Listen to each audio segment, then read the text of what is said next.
Okay, my name is Dave Sturrock. I've worked in the simulation industry for over 35 years, the last 10 as co-founder of Simio LLC, where I'm responsible for managing all of Simio's technical resources, development support, and services. I understand that the audience today is fairly advanced, so I won't be doing anything on introduction to simulation or anything along that lines. I will be discussing the Simio product suite and some of its more technical feature highlights and deployment options.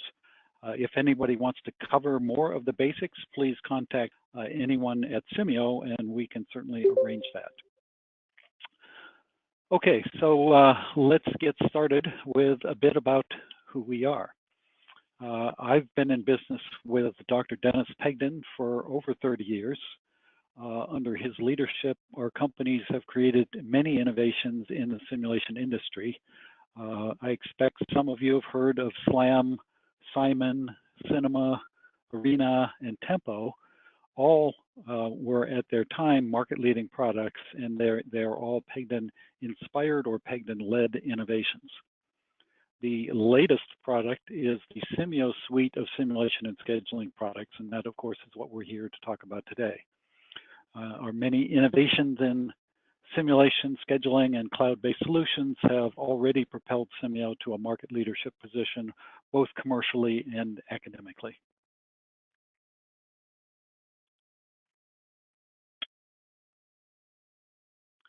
This is a proprietary model created by the Motion Tech Consulting Company. I have been given permission to show it, but to protect client confidentiality, I can't share many details with you. You can see that it is a global supply chain, including trucks and trains, moving both cargo and fluids, various types of material handling like gantry trains, tanks, fluid handling, and much more.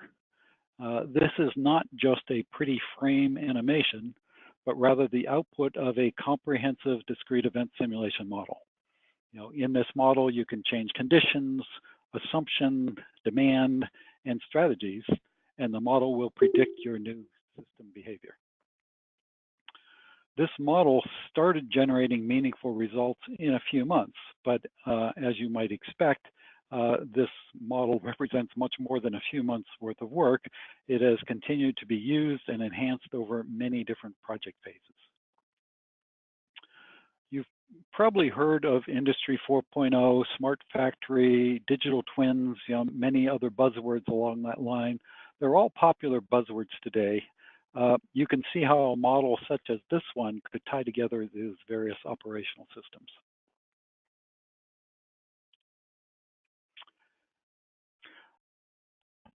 I believe you are all familiar with the benefits of simulation in design and evaluation.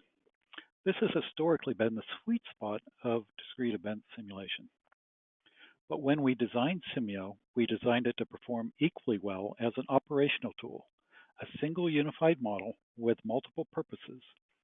Simulation tools traditionally only deal with design, where Simio is the only simulation tool on the market that is designed from the ground up to address both application models. A single model derives benefits in design and operation.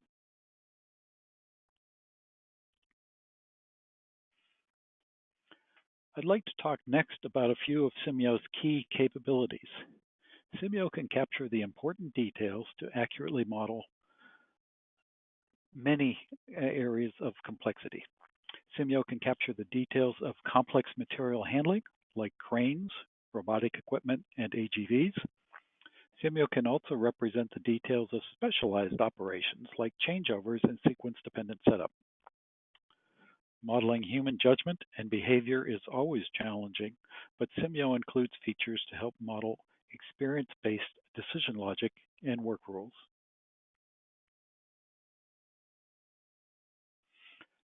Like most simulation products, Simio captures variability, but Simio also implements the latest technology to both help you implement the variability as well as help you correctly analyze the statistical output.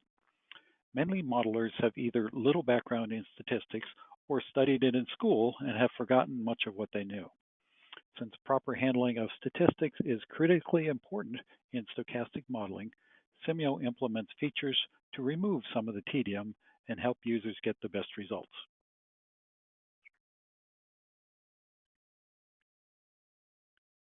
Simio provides unique capabilities in planning and scheduling. But even in detailed design applications, to model realistic behavior often requires realistic modeling of the schedule interactions as well. Simio does this very well by integrating features to make it easy to implement and assess schedule performance even in your design model.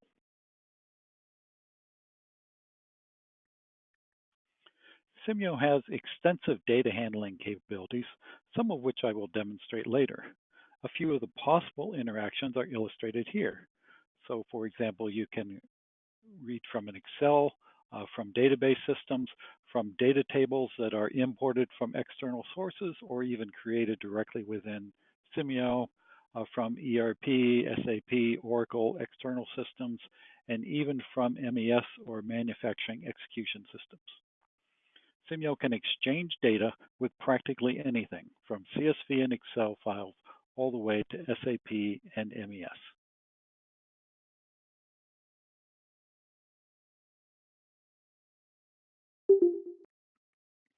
When it comes time to share the interim or final results with your stakeholders, Simio has you covered there as well.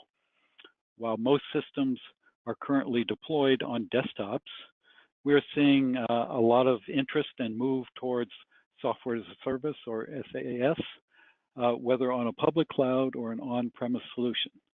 I'll talk about this a little bit at the end of the session. Right now, we have obviously desktop and public cloud solutions available.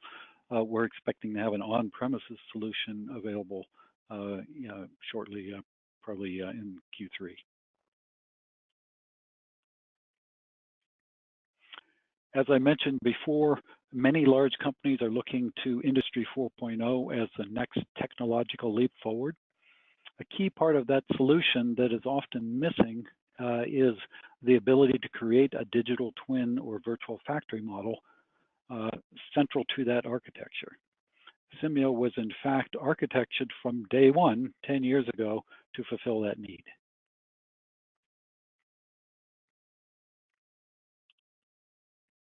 We'll get into the live software in just a moment, but before we do, I want to briefly explore some of Simio's product offerings.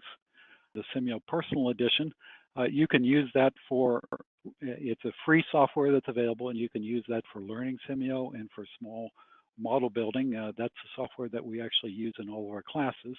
It has full capability, but limited model size.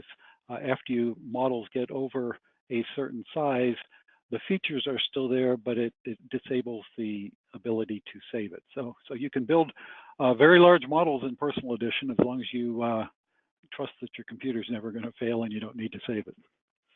What most people buy is a Simio Team Edition, which basically has all of our features in it, the ability to build and reuse custom object libraries, and has some extra features of being able to share model runs over team computers. So when you want to do lots of replications, you can bring in more horsepower from other computers in your team, and with no extra licensing cost, you can run those across, let's say, 5 computers in your team. You can say, well, I'm going to run something in the background on those computers, perhaps overnight. The Team Edition also can be used to distribute models using the Personal Edition.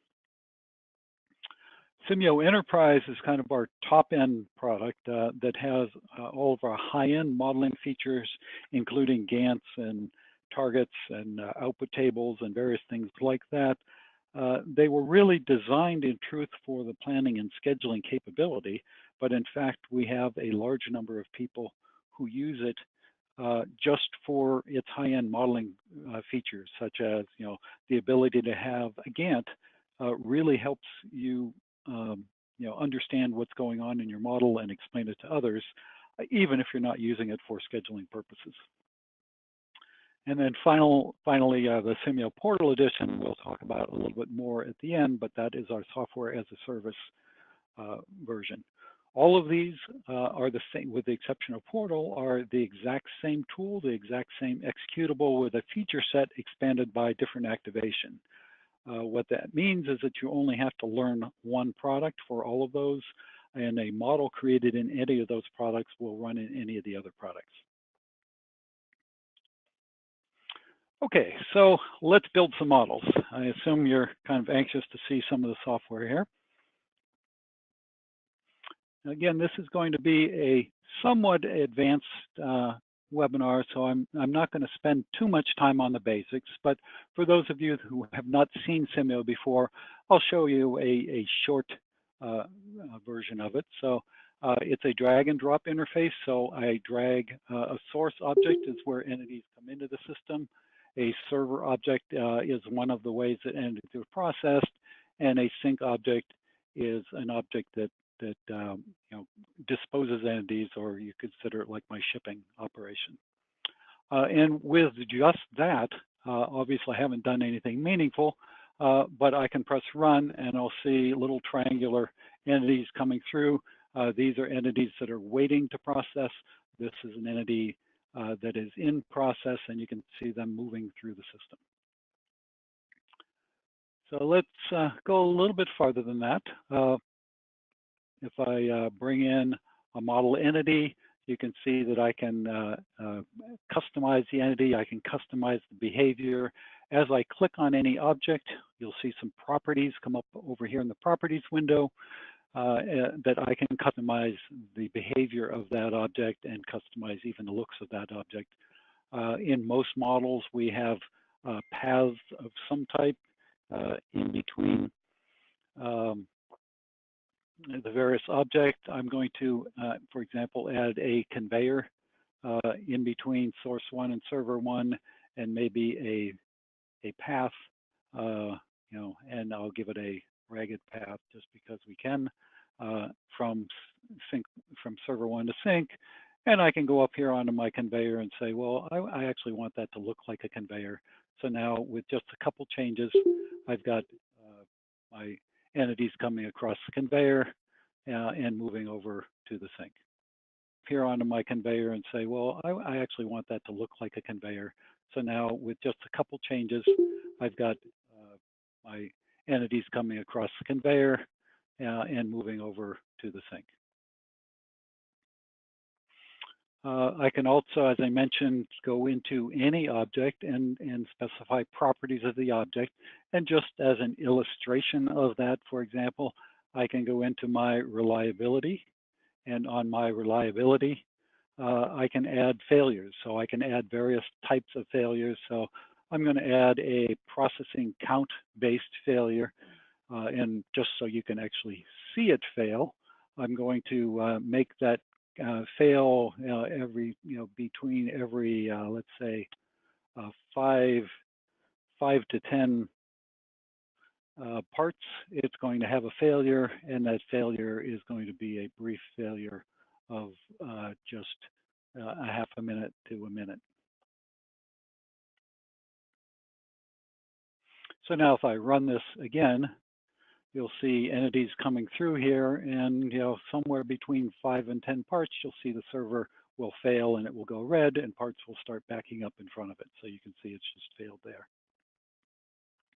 I'm going to run fast forward to the end, and what I'm doing now is just interactive mode, which gives you a quick view of how the system will behave, and quick results, but not statistically reliable results. But let's just look at the quick results that we get here. The most common way of looking at results is in a pivot table. And if we did more robust resulting, we'd see more than just an average here. But this will show you, for example, on the conveyor, what was my performance of the conveyor. If I look down here to my server, I can see what was my utilization on the server. It was utilized 59% of the time. How much time was it failed? Well, it was failed 608 times, an average of 0.016 hours each time it failed, for a total of 9.8 hours of time failed. So again, without going into it in great detail, you can see that there is exhaustive statistics that come up here automatically In addition, you can add your own custom statistics. And for those of you that have used pivot tables before, you'll be aware that the beauty of a pivot table is that it takes lots of, let's say, raw data and very easily converts it into a specific usable content. So for example, if I wanted to know maybe flow time, I could easily go in here and say, all I want to see, I want to turn off everything else and turn on flow time.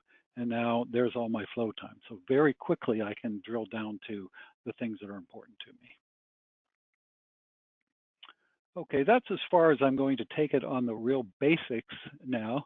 I was actually asked to show a vehicle model, a case where operators move other vehicles. So in Simio, the movable things are called vehicles.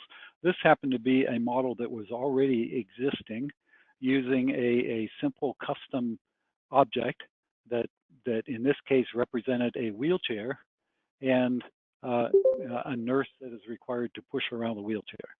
So I'll just show you this really quickly just to illustrate how it works. But obviously a more appropriate for your application, you're probably more interested in a manufacturing application. So I actually took this model, copied it, and converted it to a manufacturing viewpoint in literally just a few minutes. So now we have an operator standing in a break area, a forklift parked over here. The operator goes over, gets on the forklift, goes over, picks up a box, waits a few moments to see if there's another box there, and then delivers it in place.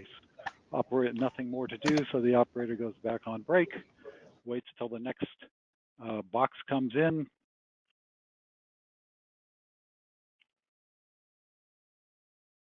and then goes back over, grabs the forklift where it was parked before, goes over, picks up the first one, again, waits just a moment, and turns out the second one got there just in time that he could pick that and deliver two at a time.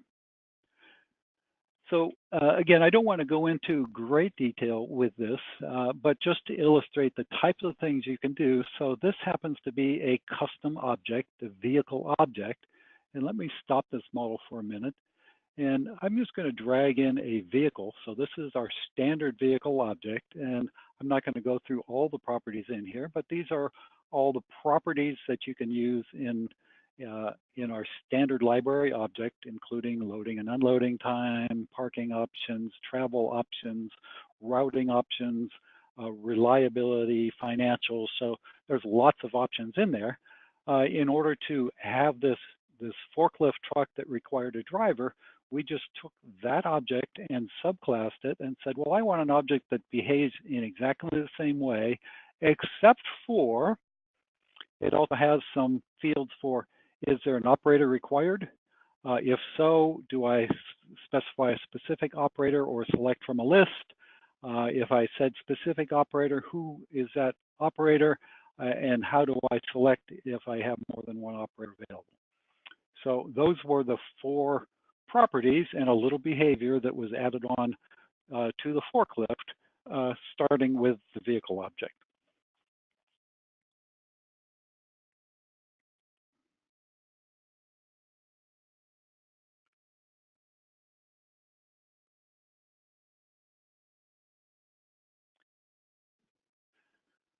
Yet another example of objects. So these are objects that actually I created just to illustrate what could be done for one customer who was asking for periodic statistics. So by default, Simio statistics are all just a single period or the replication, but I wanted to illustrate how easy it is to get more than that. And perhaps I got a little carried away in this, but I thought of everything I could think of that I would want with statistics, including what type of statistic is it? Is it a periodic state statistic or a periodic tally statistic? So observational versus continuous. What kind of period do I want? So this is saying, well, I want to do 1 hour intervals. How many intervals do I want to have? So that's the number of intervals in a day. But then, so that's really basic to say, okay, well, I want to know, for example, utilization by hour over the course of the day. But sometimes you don't want everything. So maybe you want to not start collecting, you're only interested in the day shift. So you might say, well, I don't want to collect anything until 8 o'clock in the morning. You might also have a skip interval that says, well, and I don't want anything at night either. I only want the day shift. So this would say, well, skip the first 8 hours and then skip the 8 hours after that, and then just collect the 8 hours in the middle. So lots of different options there. And then also, what do I want to do with the data? I can just get, summary type statistics out of this for each of the, hourly periods. But I could also log the individual observations to a file, or write them out to any type of file that I wanted. And as an example of what the log looks like, I think I already ran this. If I go over to the results, in the results window, basically it just gives me, for the tally observation log, every individual observation that's been made. And if I wanted to, I could export that to a CSV file.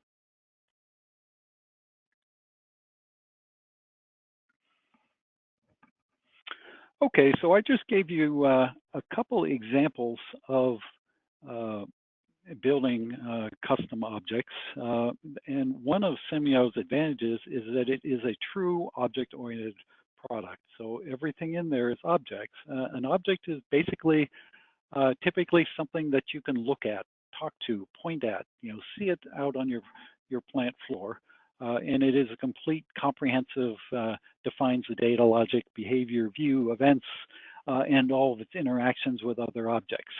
So why would I care? Why would I want objects like that? Well, in some cases, there's little utility objects, like the second one that I just gave you, a utility object to collect a certain type of statistics. And by the way, both of those objects that I just showed you are available on the shared items folder that everybody has access to. So you're welcome to reuse those, as well as objects that other users have put up there to share.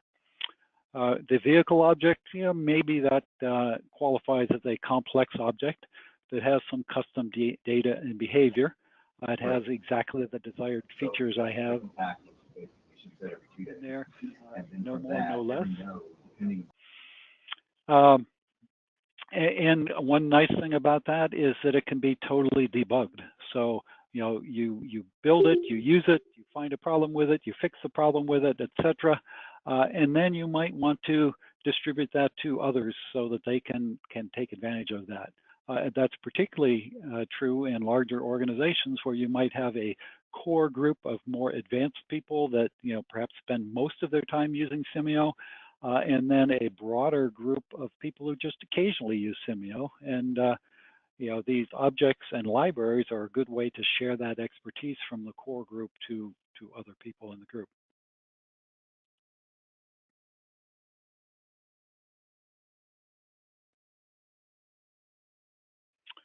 Object definitions have three primary components: the logic, the interface, and the external view. I'm not going to go into that in any great detail here, but I did want to mention that the logic for objects is determined either by other objects or by processes. And where most object-oriented products, the object, you can only access the full object definition by using C code or Java or some proprietary code. In Simio, object definition is all done graphically. So it's a process that looks something like this. So no Java or C code is required to work with Simio.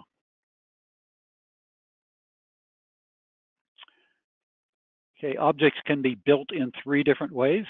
We can build up object from scratch by putting in, starting with a Simio base object and adding custom logic.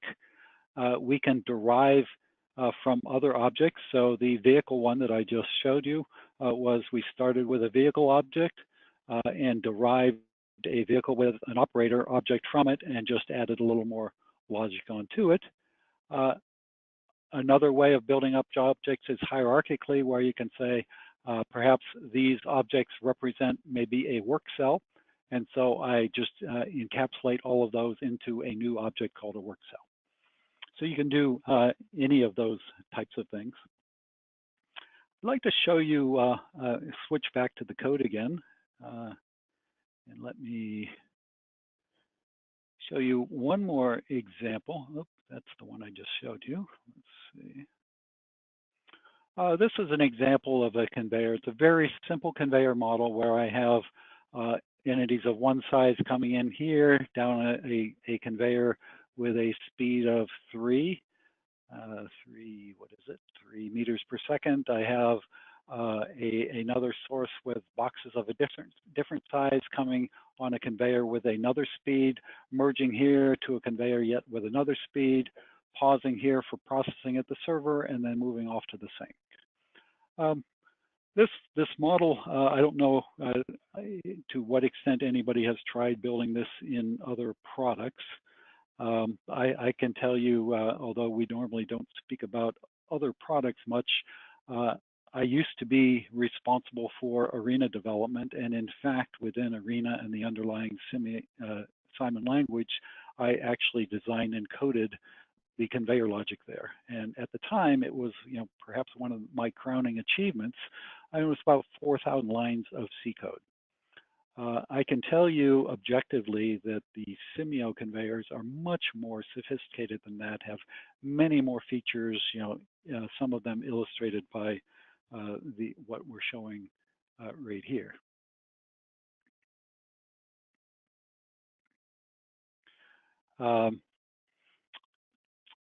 I posed the question of, how many lines of code do you think were involved in implementing Simio's logic? And when I pose this in class, people say, well, gee, the other one was 4,000 lines. This must be more than that, except you're bragging about it, so it must be less than that. Well, yeah, I do brag about it, because if I go to Simio, and by the way, all of these objects in Simio, all the standard library is just objects, and all of our objects are open to use. And so I can click on the conveyor object and say subclass. And what that did was created my own conveyor object over here. So now you can take advantage of all the coding that was involved in the conveyor object. And if I look at this, there is actually 0, I repeat, 0 lines of source code are involved in creating, replicating the 4,000 lines of C code in the other product.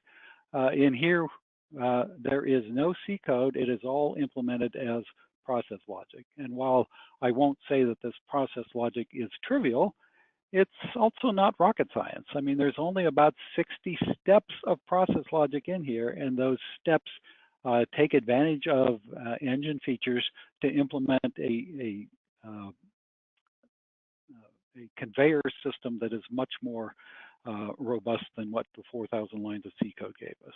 So the reason why I'm mentioning that is, Simio basically doesn't have any brick walls. We put a lot of time into the objects and the process library so that graphically you can do some very powerful object creation.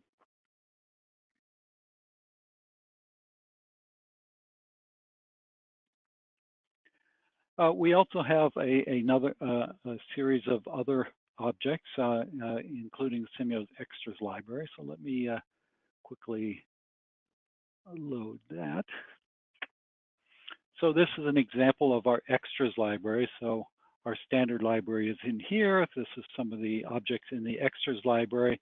And this is a model that I literally just put together about a half an hour ago to illustrate two of the things: a robot moving in, picking up objects that are coming off of a conveyor, moving the objects to within range of a crane, and then having the crane come in and pick that up. If we look at that in 3D mode, you can see the robot is kind of going over, a multi-axis robot moving over, dropping something down, and then the crane moves over, picks it up, and transfers it to another part. So These are what are called compound objects. Both the crane and the robot have multiple pieces that work in tandem. So it's another way of building objects within Simio.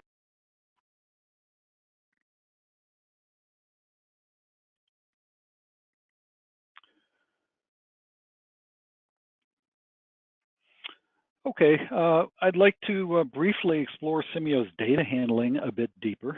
While Simio can read and write individual data items, in many cases, it makes more sense to import your data into a model. E.g., for example, if you had arrival dates and times for several months worth of data, you don't want to read those in one piece at a time.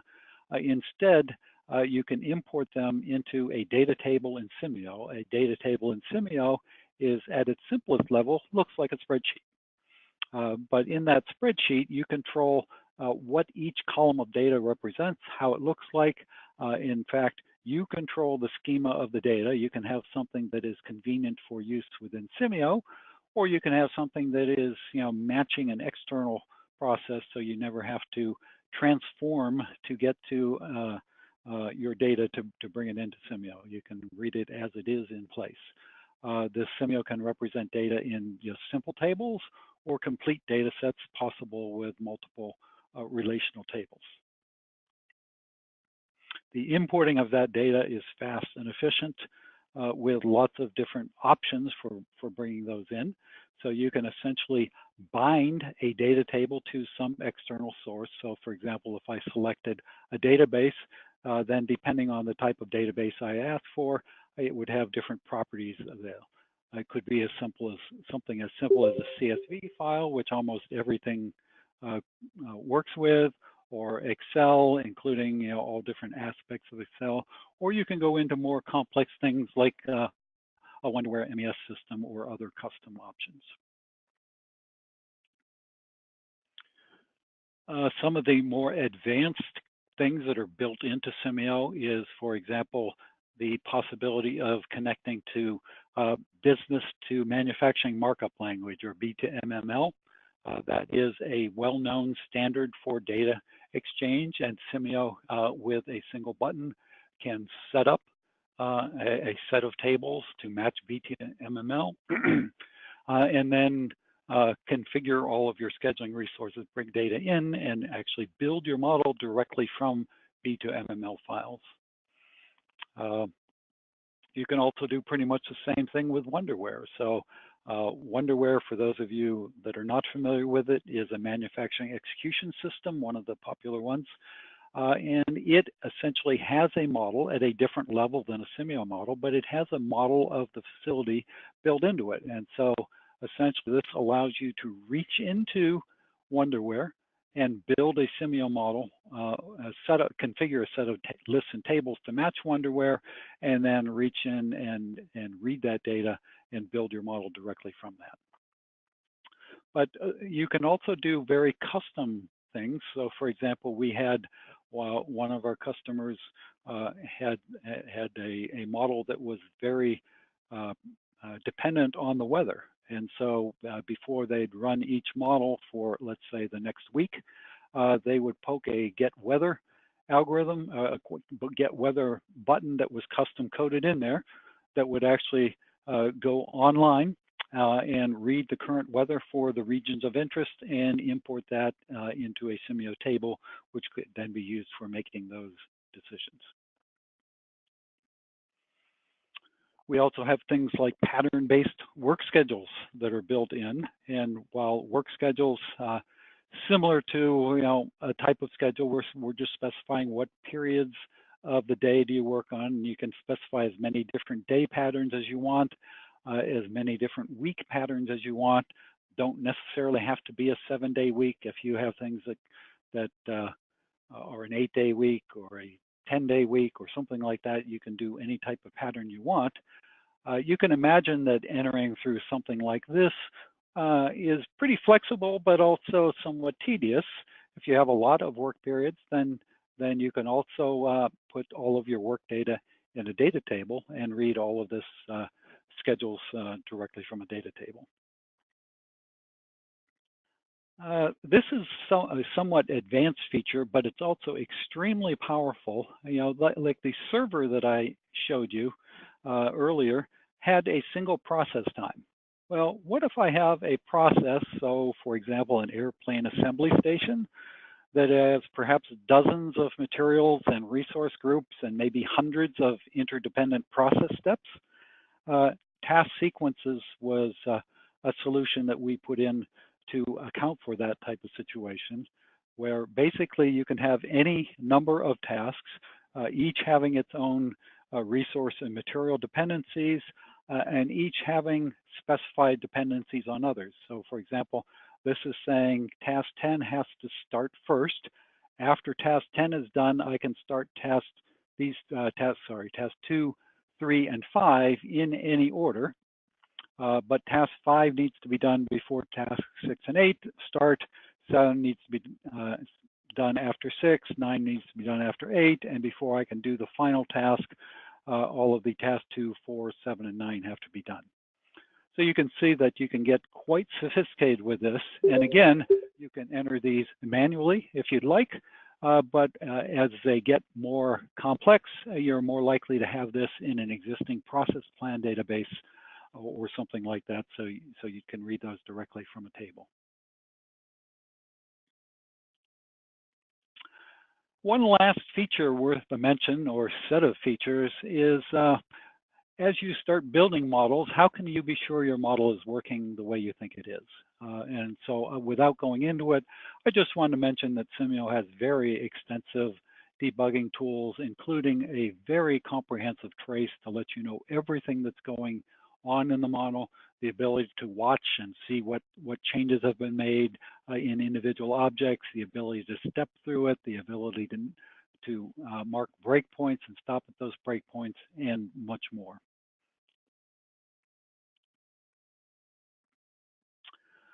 Okay, and then finally at the end of the project or a significant milestone, you might want to share results or share the work of getting results with other people.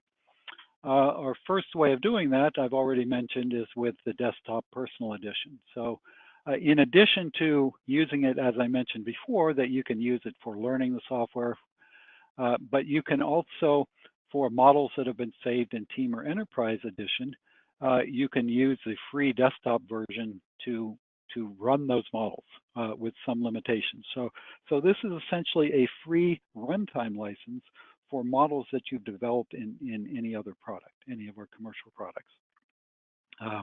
So you might, if you want to share this with one of your stakeholders, you tell your stakeholder, well, download my personal edition and run this model.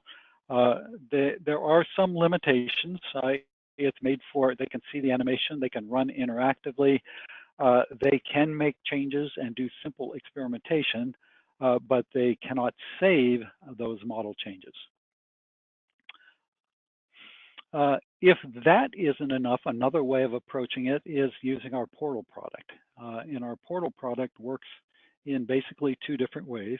Number one, it is software as a service based on Azure right now. And we're planning on having, as I mentioned, an on-premises version of it offered in Q3 of this year.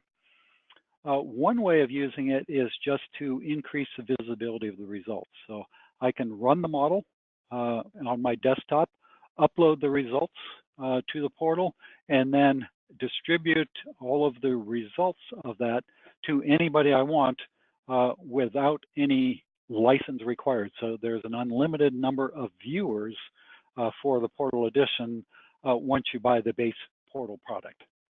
Another way of using that is if I wanted to take advantage of parallel experiments. To do this requires an additional license for each experimenter, but it allows your model builders can say, hey, Joe, Sally, and Fred, you can perform experimentation. So here's my model, rights to do anything you want with the model, and without requiring any desktop software, they can run experimentation, and they can bring all the power of the internet. So maybe you're you're on your desktop, you're limited to 2 or 4 or 8 processors. Well, you can go, online and perhaps, run 100 replications in the same time it would take to do one.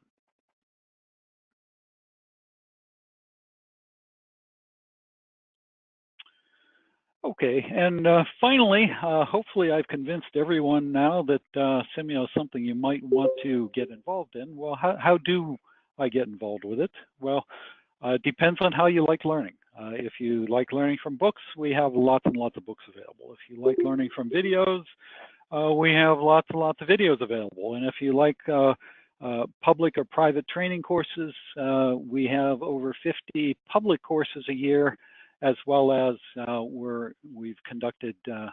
we routinely conduct training courses on site. If you have, 4 or 5 or more people, it's generally worthwhile to have us come to you instead of you come to us. Okay, so that's basically the why Simio aspect of it. So we talked about the rapid model building, flexible model, extensible.